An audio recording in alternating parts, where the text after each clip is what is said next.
Ang emosyon ay maaaring maging malakas at komplikado. Bawat isa sa atin ay may mga moments na hindi makabuo ng tamang salita upang i-describe kung ano ang ating nararamdaman o gustong sabihin.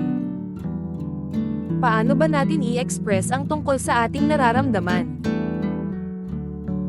Baka galit ka, magsimula kang mautol. Maaari kang makaramdam ng sobrang nalulula na hindi makapagsalita. Ang salita nandyan, hindi mo lang sila mahanap kapag nadaig ka ng iyong emosyon. Ipaliwanag sa iyong partner na mayroon kang bagay na sasabihin at maglaan ng oras para makipag-usap. Magpakita ng simpatsya kung ano ang nararamdaman ng partner mo. Gumamit ng pahayag na, "Ako," upang makatulong na ipaliwanag ang iyong pansariling karanasan kung ano ang nangyari. Huwag gumawa ng pangkalahatang pahayag tungkol sa mga pag-uugali ng iyong asawa o partner. Huwag sabihin ang mga katagang ito, "Lagi ka na lang ganyan, lagi mong ginagawa yon." Tukuyin lang ang mga tiyak na pangyayari.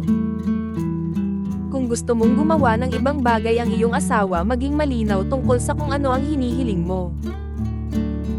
Thank you for watching. Subscribe, like and share.